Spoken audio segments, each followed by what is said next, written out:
I'm very excited to be here and to present the research I did for the research seminar course of the Research Master in History at Utrecht University.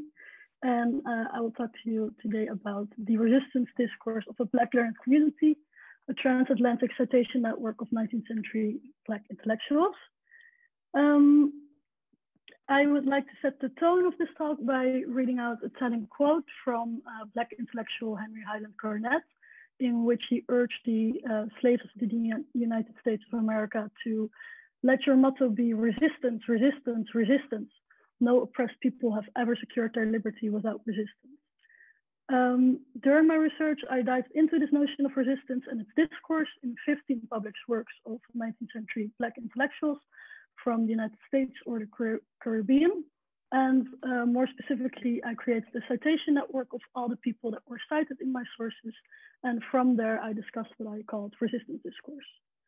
The initial question that drove me to creating such a citation network was, to what extent could we speak of a Black republic of letters in the 19th century Black Atlantic? And I hoped that a citation network would help me gain insights into the potential common mental frames of reference of these Black intellectual authors, and it did.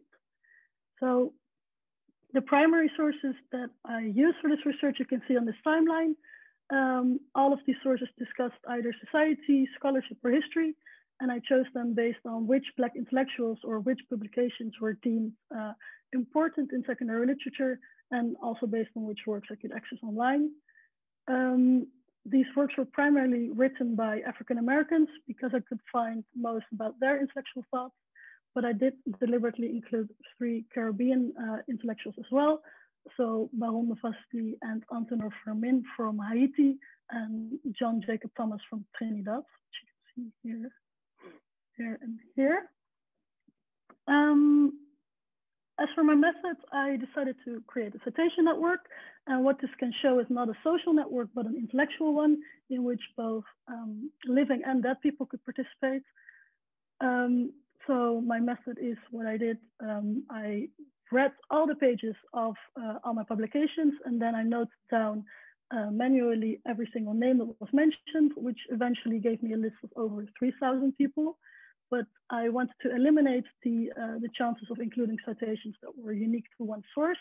So I then filtered this list down to all the people that were mentioned in at least 2 publications, which left me with a list of 275 people. And those people I put in a visualization tool called Notecode together with all my publications. And then I linked all the different persons to the publications in which they were cited, and then visualized in a network. The following picture emerged.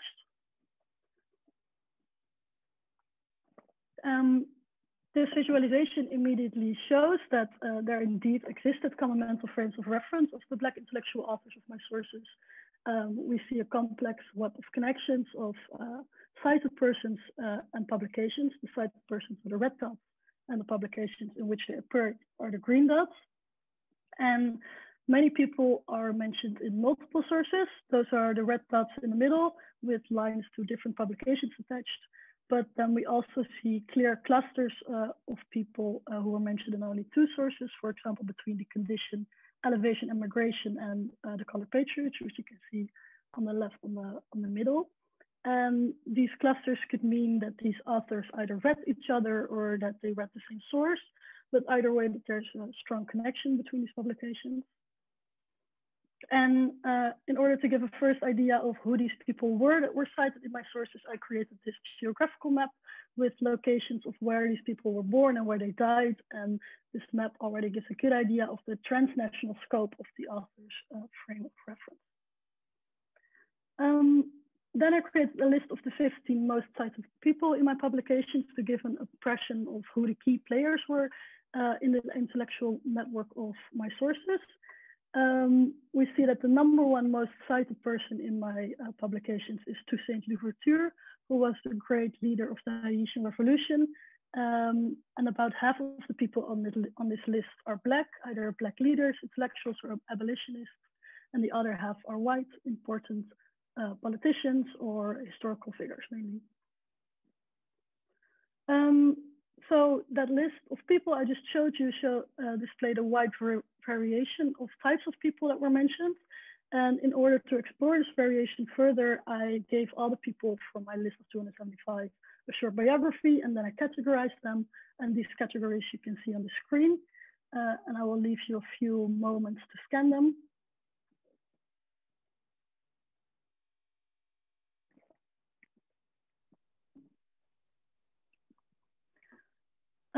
So these categories, they gave me great insights, and I will further explore those in the next slides.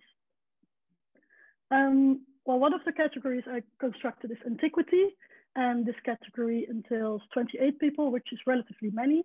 And this large number is especially remarkable because it shows a clear parallel to the Republic of Letters, whose participants also often cited classical authors. And I suspect that these people were referenced because the Black intellectual authors of my sources wanted to convey a certain learnedness in the classical sense. So they might have felt that the knowledge of the classics was a prerequisite for positioning themselves as intellectual. Also, figures from the Bible in general and Jesus Christ in particular were probably cited in an effort from these Black intellectual authors to show that they had knowledge of the Bible and they were Christians themselves. And through their references to important European intellectuals, the Black authors whose works I analyzed showed their knowledge of world history and the European learned community, which was the realm of the Republic of Letters.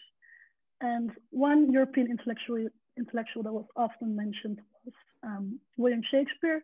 He was mentioned in 5 sources to be exact, and in 3 instances, he was referenced simply as an important playwright or poet. But in 2 sources, he is mentioned specifically for his play Othello, and emphasizing Shakespeare's Othello hints at viewing of history through a Black lens. And I will further explore this Black lens in the next slide. So the most obvious evidence of this Black lens or emphasis on Black identity can be found in the many references to Black heroes from the past or present. 2 of these Black heroes were in fact early modern intellectuals, former slaves from Africa that were educated and subsequently worked in Europe, Jacobus Kapitein and Anthony William Amel, who were cited in 3 and 2 sources respectively. But most of the Black intellectuals who were mentioned in my publications were more contemporary figures, such as writer Alexandre Dumas, who was French but of Haitian descent, and he was cited in 5 publications. And by far, most of the prominent Black figures that were mentioned were abolitionists, and simultaneously to fighting for the cause of the abolition of slavery, a good number of these people were also public intellectuals, so who published books or articles. One example of a figure like this is Frederick Douglass, who was mentioned 8 times, which is no surprise because he was the author of the most well-known slave narrative of his time, and he was also a very active Black political leader.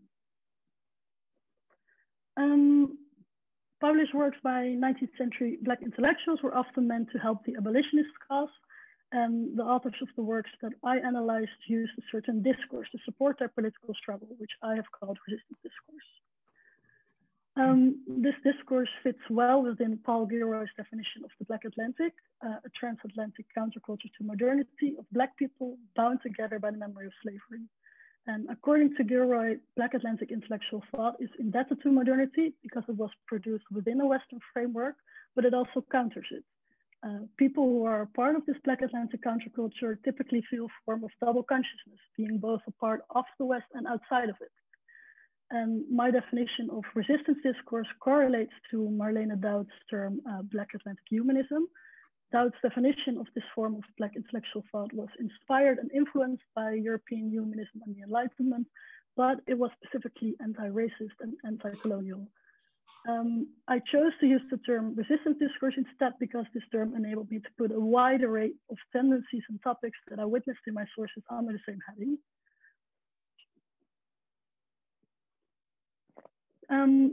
The resistance discourse of my sources has to do with resistance in 2 ways. First of all, the discourse is resistant, writing in opposition to dominant Western thought or history.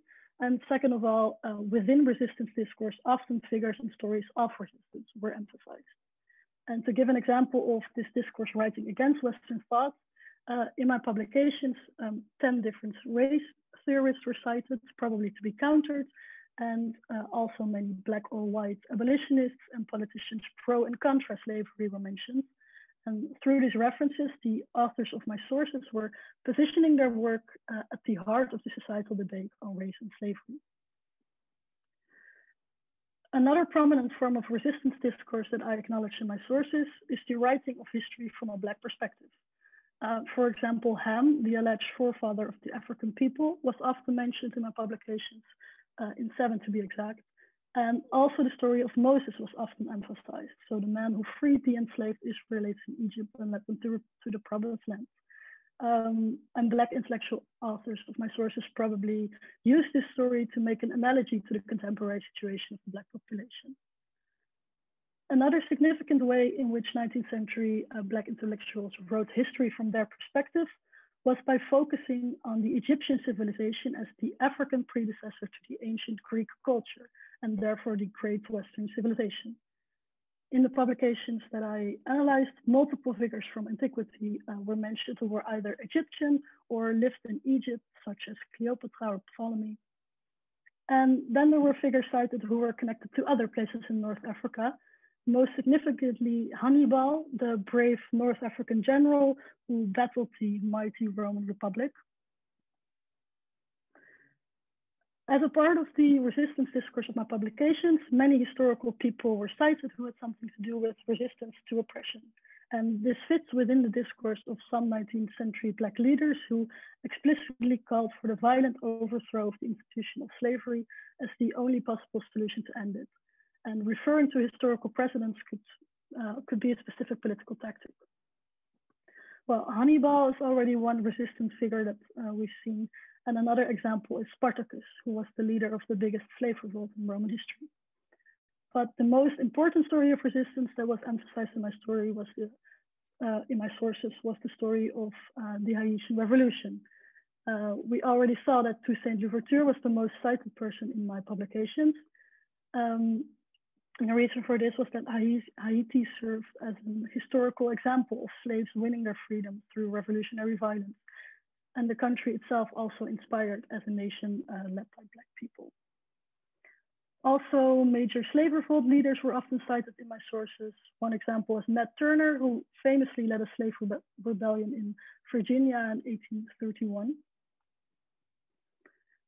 So from an analysis of my citation network, I suggest that the authors of my sources were part of a Black learned community. Published works of 19th century Black intellectuals often had a political aim to help the abolitionist cause, and the discourse which they used to support their political struggle I have called resistance discourse. This discourse is both resistant, countering dominant Western thought or Western-centric history, and it is a discourse on resistance, emphasizing these stories of battle against oppression. The Black learned community that I described can be compared to the Republic of Letters on some levels. Its perception of learnedness is indebted to the Republic of Letters. The Black learned community also often cited figures from antiquity, the Bible, or world history in order to qualify as learned. But the majority of the people that were cited in my sources were in fact Black people, so Black heroes from the past or present. And this Black learned community therefore gave its own spin on the Western tradition, also countering it. As a goal I would have agreed upon, these Black intellectuals stood both within the West, their works being a product of it, as outside of it, fighting a common cause of resistance against the Western institutions of slavery and the oppression of Blacks.